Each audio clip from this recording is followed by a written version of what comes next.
This is my Ring of Honor 6-year anniversary DVD review.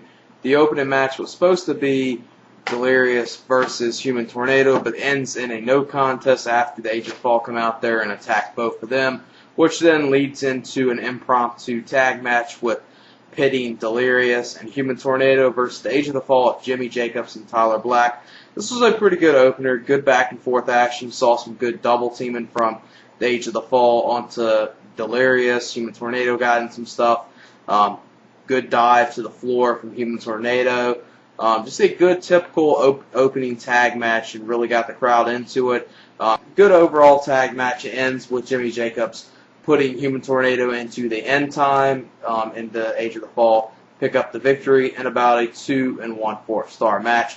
Then after this, you see Nigel McGuinness come to the ring, cut a promo. This was him turning heel this night. This was the start of it, and this promo that he did basically said, you know, he's not out here to impress the fans. He wants to, you know, he doesn't want to get hurt anymore, and basically saying he's trying to get out of the match with him and Bryan Danielson later in the night. It says he's too injured to compete. This leads Bryan Danielson to come out here and cut an excellent promo about, you know, Ring of Honor and about all of its former champions, you know, going through and fighting through injuries, and definitely put Bryan Danielson over as a very big baby face in this match, and definitely a good promo and very good heel turn for Nigel McGuinness. It came out of nowhere, but by the end of the night, Nigel McGuinness proved that he could be a great heel again, just like he was during his pure title reign. Then the next matchup was Brent Albright versus El Generico. This was a good little match. It wasn't that long of a match, but you saw some good stuff in it, good aerial stuff from El Generico. Brent Albright getting in some good power maneuvers, good German suplexes. That was the then the match ends when Brent Albright, after the half Nelson suplex, repeatedly hits El Generico in the head with stiff knee strikes, and that's the end of the match. About a 2 1/2 star match. Could have been a little better though.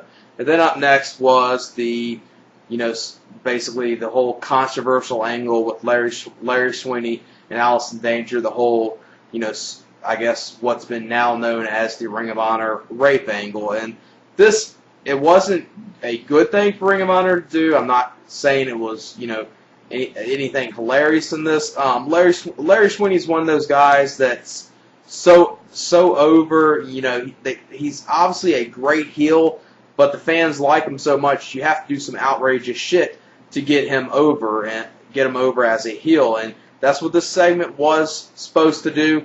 And it backfired on Ring of Honor and didn't work the way it should have been. And, you know, the crowd, you know, basically cheering for Bobby Dempsey when he was on top of Alice in Danger. Next, which was the only match on this whole DVD that I wasn't into at all, which was the Joey Matthews versus Kevin Steen match.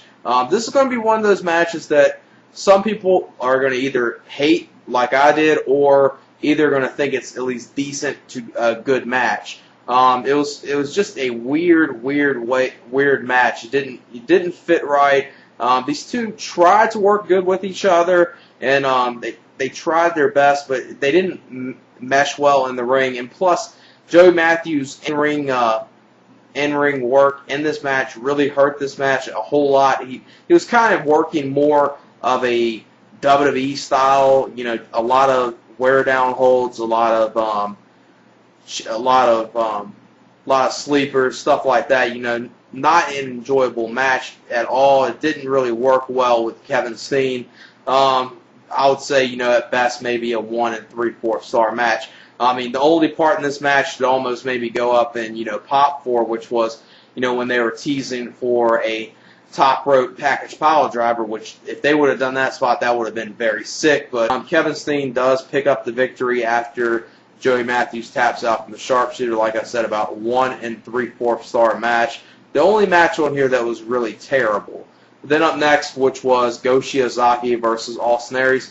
And this was an incredible match. Good back and forth action. You saw some fast-paced action from these two. A lot of counters, stiff chops, to Austin Aries from Go Shiozaki. Just a very good match. Saw some good mat work, some good overall wrestling in this match. Really, really enjoyed this match. This match is going to be one of those you have to kind of see it for yourself.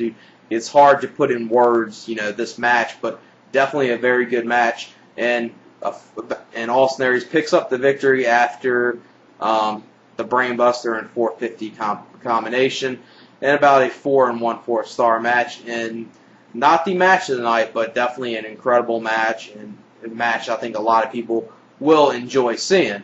Then the next matchup was the Shimmer title match between Daizee Haze and Sara Del Rey. And this match, was just a typical Shimmer match, typical women's match between these two.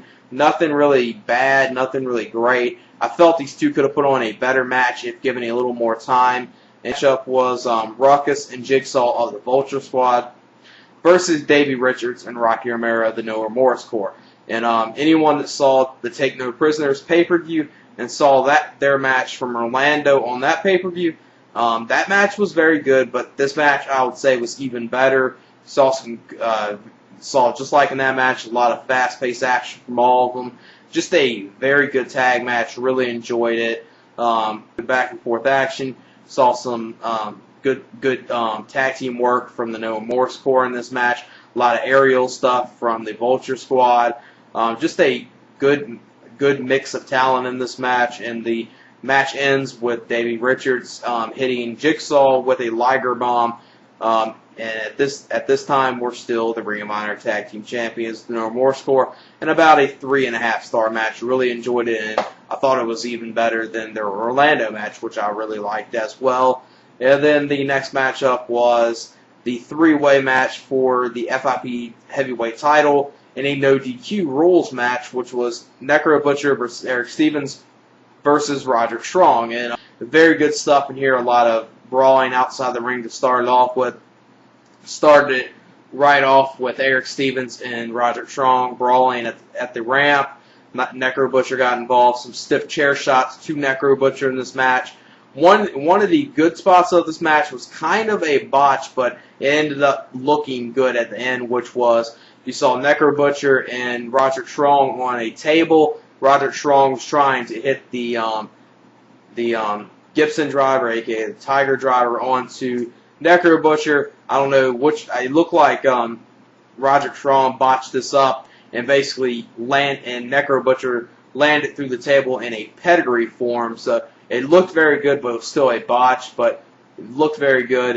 Saw some good stuff, good hardcore stuff. One great spot in this match was all three of them were in the middle of the ring exchanging chops.